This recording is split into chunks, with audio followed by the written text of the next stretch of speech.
السلام عليكم ورحمة الله مجددا متابعينا الأوفياء متابعي قناة دعم دراسي. إذا دائما نواصل مع الامتحان إن شاء الله الموحد على صعيد المؤسسة بالنسبة للمستوى السادس. هنا عندنا نموذج من نماذج التربية الإسلامية، غنخلي لكم نسخة منه PDF أسفل الفيديو، كذلك على المجموعة ديال التليجرام اللي كنتمنى أنكم تنضموا لها، كيكون فيها مجموعة من الأشياء اللي كتخص المستوى السادس، سواء تمارين أو نماذج فروض أو مجموعة الأشياء يعني نصائح، مجموعة ديال الأشياء اللي كتخص المستوى السادس. إذا غنبداو على بركة الله بالتزكية القرآن الكريم. اذا عطينا هنا صورة الملك. بالنسبة للصور اللي غيكونوا عندكم، دوك الصور اللي راجعتوا في الاول ديال المستوى الخامس، زائد صورة المهم فين ما وصلتوا. الامتحان المحلي كيبقى على حساب فين وصلتوا مع الاستاذ، صافي. او لا حدد معكم شي صور، هذوك هما اللي تركزوا عليكم، ولكن من على العموم من اللي بدات الدوره حتى فين وصلتوا، هذوك هما الصور اللي عندكم. سورة الملك. اكتب من قوله تعالى: ولقد زينا السماء الدنيا بمصابيح، إلى قوله: فسحقا لأصحاب السعير. إذا أعوذ بالله من الشيطان الرجيم. قد زينا السماء الدنيا بمصابيح وجعلناها رجوما للشياطين وأعتدنا لهم عذاب السعير وللذين كفروا بربهم عذاب جهنم وبئس المصير. إذا ألقوا فيها سمعوا لها شهيقا وهي تفور تكاد تميز من الغيظ كلما ألقي فيها فوج سألهم خزنتها ألم ياتكم نذير قالوا بلى قد جاءنا نذير فكذبنا وقلنا ما نزل الله شيء إن أنتم إلا في ضلال كبير وقالوا لو كنا نسمع أو نعقل ما كنا في أصحاب السعير. إذا هذا هو الجزء، صدق الله العظيم، اللي عاطينكم تكتبوا مزيان. وبالنسبة للامتحان الموحد الأخير الإقليمي غيكون عندكم سورة الملك والمرسلات والجن والقلم، هادو كلهم غيكونوا ان شاء الله في الامتحان الموحد الاخير، وغيعطيكم تكتبوا على الاكثر 3 الايات من شي وحده في هادو. سير بخط عباره، كل عباره بالحكم التجويدي المناسب. عندنا الدنيا، عندنا كنا، وعندنا قد، صافي. عندنا قلقله ولا اماله ولا غنه النون المشدده. القلقله بين حروفها هي قطب جد، قطب جد، يعني القاف والطاء والباء والجيم والدال اذا جاءت ساكنه يعني عندها سكون فهي تقلقل، صافي. قد خاصها تبان. اذا هنا عندنا قلقله. هنا بين النون المشدده راه كاينه في كنا، يعني الغنه يعني بحال كتخرج من الانف الصوت. الدنيا عندنا الاماله، صافي. ما ترى هي عندنا فيها اماله، يعني خصوصا ملي كتكون الالف مقصوره كيكون عندنا تما اماله بزاف. انطلاقا من الجزء الذي كتبته من سوره الملك، ذكر الله سبحانه وتعالى فائدتين للنجوم. ولقد زينا السماء الدنيا وجعلناها رجوما للشياطين. اذا النجوم فهي زينه للسماء الدنيا، وكذلك رجوم الشياطين الذين يسترقون السمع، صافي. الشياطين الذين يسترقون السمع يرسل الله عليهم تلك النجوم او تلك الشهب، صافي. اذا غادي نكتبوا: جعل الله النجوم زينة للسماء الدنيا، ياك؟ اذا زينة للسماء، ورجوما للشياطين الذين يسترقون السمع. شياطين كيطلعوا السماء كيحاولوا يسترقوا السمع، يعني الاشياء التي تدور في السماء.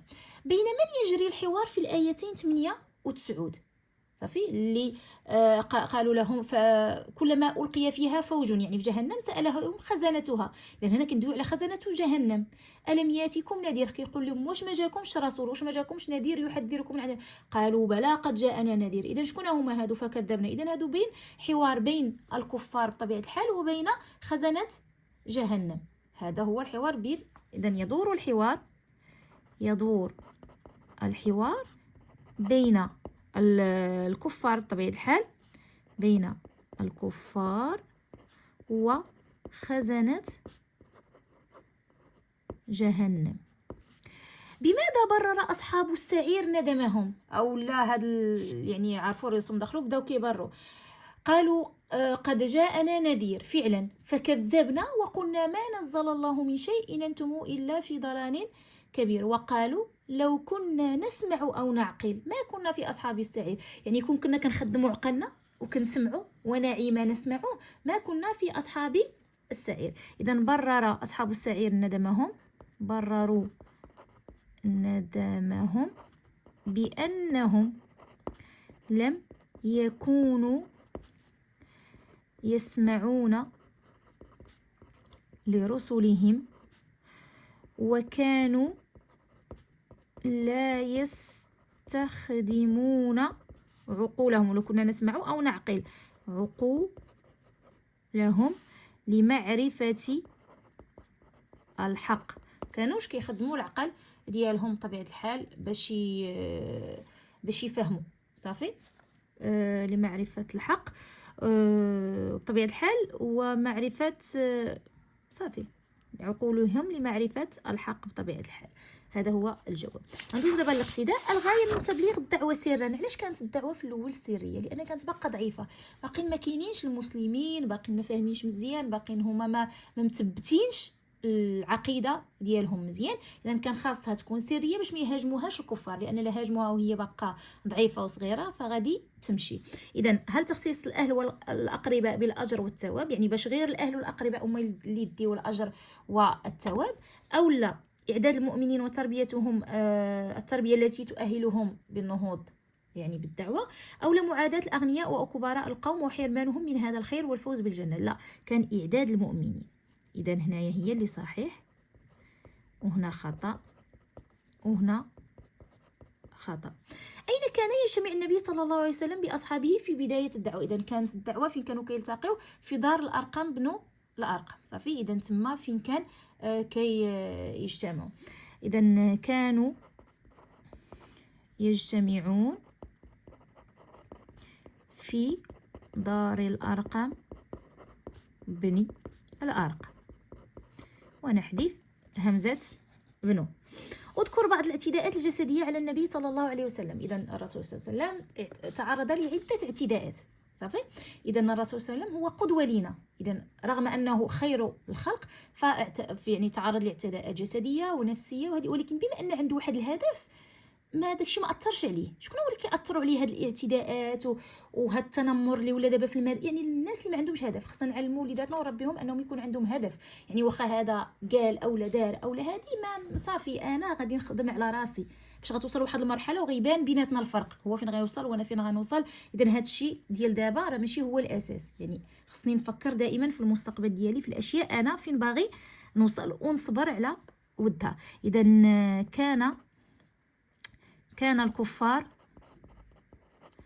يضعون الشوك في طريقه صلى الله عليه وسلم، كما حاول أحدهم خنقه بردائه. يعني بطبيعة الحال بالرداء اللي الرسول صلى الله عليه وسلم حاول يديروا في العنق ديالو في حول يعني عنق الرسول لكي يخنقوه خنقا شديدا. وكانوا أيضا يضعون على ظهري سل الجزور. شنو هي سل الجزور؟ يعني داك المشيمه اللي كتبقى، يعني ملي كتولد هذيك البهيمه كيجيبوا داك المشيمه ديالها، وكانوا يضعونها على ظهره صلى الله عليه وسلم وهو ساجد يصلي، على ظهره سل البهائم وهو يصلي. اذا تعرض لمجموعه من الاعتداءات صلى الله عليه وسلم. اذا غندوزو للصفحه الثانيه. اقرأ النص جيدا وأجب على الأسئلة أسفله. في يوم من أيام رمضان الكريم خرج علي وأبناء وعمه عمر وأحمد ورضوان للتنزه على شاطئ البحر، وبينما كانوا يمشون فوق الرمال المبللة إذا بأحمد وكان عمره 7 سنوات أظنه تناول الفطور ويقول أنه صائم. يصيح: انظروا إلى هذه الآثار، لمن يا ترى هي؟ أجابه علي: إنها لطائر النورس، وهو طائر مائي يتواجد قرب السواحل ويتغذى من الأسماك. وقف رضوان يتأمل الأمواج وهي تنكسر كأنها تصلي، فذكرته بخشوع الناس يوم أمس في التراويح. ثم رفع عينيه إلى السماء، مش عيناه وإنما عينيه، لأن مفعول به مثنى فهو ينصب بالألف، إلى السماء، مبديا استغرابه لظهور القمر في وضح النهار. فقلت لنفسي: إن كانت هذه الآثار لطائر النورس فسبحان الذي الكون كله إبداعه وآثاره. صافي. إذا غادي نمشيو للأسئلة. استجابة: الطفل في هذا النص يدعي أنه صائم. أنه صائم، ولكنه لم يحقق شرطا من شروط الصيام. فما هو هذا الشرط؟ إذا حنا كنعرفوا أن من شروط الصيام عندنا العقل، عندنا الإسلام، عندنا البلوغ، عندنا الخلو من دم الحيض والنفاس. إذا مجموعة من الشروط. حنا الدري علاش ذكروا أنه عمره 7 سنوات؟ يعني أنه باقي صغير. الشرط الذي لم يتحقق هو البلوغ. شرط البلوغ. وقد أخل أيضا بفرض من فرائض الصيام. فما هو؟ إذا شنو هو هذا الفرض من فرائض الصيام؟ هو أنه كلا، أظن تناول الفطور. يعني هو فطر وكيقول لهم أنا صائم. أول حاجة الشروط أخل بهم، أو أنه ما كاينش أصلا داك الشرط هو البلوغ. والفرض من فرائض الصيام اللي هي واجبة. الفرض هو لا ما كانش راه ما عندكش الصيام طبيعة الحال. إذا فهو لم يمسك عن شهوة البطن. صافي، نكتبه هو الكف عن الأكل والشرب من طلوع الفجر. يعني خصو يحبس من طلوع الفجر. ما هي الصلاة المذكورة في النص؟ ما حكمها؟ ومن جمع الناس عليها؟ إذا هنا ذكرت صلاة التراويح عفوا. إذا هاد الصلاة ديال التراويح من جمع الناس عليها هو عمر بن الخطاب، وهي سنة. صافي. إذا صلاة التراويح وهي سنة، وعمر بن الخطاب هو من جمع الناس عليها. أتمم الحديث الشريف. قال رسول الله صلى الله عليه وسلم، ما تنساوش تقولوا عليه الصلاة والسلام: من رمضان واحتسابا له ما تقدم من ذنبه. إذا من قام رمضان، شوف كاين اللي عنده من قام رمضان وكاين اللي عنده من صام رمضان. صافي. إذا من صام رمضان على حساب الحديث اللي عندكم، من صام رمضان إيمانا واحتسابا غفر له ما تقدم من ذنبه. ما تقدم من ذنبه. القسط. يتحلى الأطفال بنوع من الحكمة. علل جوابك من النص. الأطفال مع أنهم صغار عندهم واحد الحكمة. شنو هي؟ أنهم ملي تيشوفوا خلق من مخلوقات الله سبحانه وتعالى كيتفكروا الله سبحانه وتعالى وقدرته، هو يعني العظمة ديالو انطلاقا من مخلوقاته. صافي. كما كان سيدنا إبراهيم كان كيشوف الملكوت ديال السماوات والأرض وكان يتفكر فيه، ويعني باش يوصل الحقيقة ديال الله سبحانه وتعالى. أنا نكتب هنايا التفكر في خلق الله تعالى، يعني من رمال وأمواج، أو لا آثار النورس. هنا ذكروا بالضبط آثار النورس. فوق الرمال مبادئ وعمر تناول. انظروا إلى هذه الآثار. من هي يا ترى؟ إذا من رمال وأمواج وطيور، لأن كان تم الطائر النورس. التفكر في خلق الله من رمال وأمواج وطيور. هنايا ونديروا 3 نقاط حذف، لأن ذكر حتى القمر والسماء. صافي. والطيور وسماء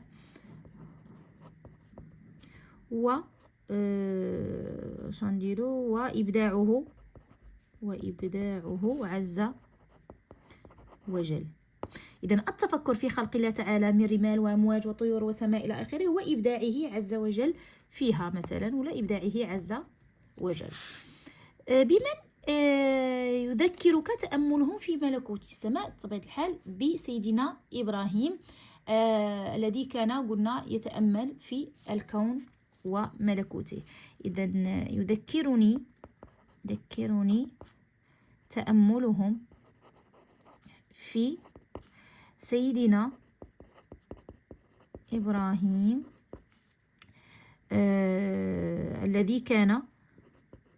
الذي كان يتفكر في خلق وملكوت الله تعالى. الحكمة. أعبر عن رأيي فيما قاله علي في آخر النص مع التعليل. ماذا قال علي؟ نشوفوا ماذا قال علي. هنا قال علي: إذا كانت هذه الآثار لطائر النورس فسبحان الذي الكون كله إبداعه وآثاره. إذا هنايا بطبيعة الحال رحنا ومن تيقول لك أعبر عن رأيي مع التعليل، إذا خصك تعطي الرأي ديالك توافق أم لا توافق، وغتقول لنا علاش. صافي. غنكتب إن دوام التفكر والتأمل في خلق الله تعالى أمر ضروري. علاش؟ لأنه هو اللي كيعاوننا يعني يثبت الإيمان الجازم في قلوبنا، لأنه يثبت الإيمان الجازم في قلوبنا بأن لهذا لهذا الكون خالقا وهو الله سبحانه وتعالى. صافي. وممكن نعطي الآية، قال تعالى أفلا ينظرون إلى الإبل كيف خلقت وإلى السماء كيف رفعت، ودا نعطي نعطي الآية ديال أفلا يعقلون أفلا يتفكرون، مفهوم شي آية من الآيات التي تدعو إلى التفكر. قال تعالى، إذن هذا كدليل. ونكتب الآية اللي عندك انت في الكتاب ديالك ديال التربية الإسلامية، مثلا أفلا ينظرون كما قلنا إلى الإبل كيف خلقت. ما هو الإيمان بالقضاء والقدر؟ الإيمان بالقضاء والقدر أن تعلم أنه ما كان سيصيبك، ما كان يعني ألا يفعل ذلك، وأنه الحاجة اللي ما وقعت لك راه ما كانتش غادي توقع، حتى لو يعني اجتمع الإنس والجن باش أنهم يضروك فلن يضروك بشيء بطبيعة الحال. إذن القضاء، الإيمان بالقضاء والقدر، الإيمان بالقضاء والقدر هو التصديق الجازم، هو التصديق الجازم بأن ما يقع من خير أو شر، ما يقع من خير أو شر فهو بقضاء الله وقدره، فهو بقضاء الله وقدره بطبيعة الحال، وأن ما كاع هادشي اللي كيجري صافي فهو مقدر من الله، وأن كل ما يجري في هذه الأكوان فهو مقدر من الله تعالى، قبل يعني ومكتوب قبل خلق الخليقة، ومكتوب قبل خلق الخليقة. يعني أي حاجة وقعت أو لا غتوقع صافي راها إلا بإرادة الله سبحانه وتعالى. كيف يتعامل أبناء العام فيما بينهم في هذا النص؟ ضع سطرا تحت الجواب الصحيح. التكبر على المحاور والاستهزاء به، التأدب في محاورته وإرشاده، الإعراض عنه وعدم مناقشته. بالعكس هما كانوا يعني فاهمين في بيناتهم وكانوا مؤدبين في الحوار بيناتهم. إذا كان هذا هو نموذج الامتحان، كنتمنى تكونوا استفدتوا منه. بالتوفيق وإلى اللقاء.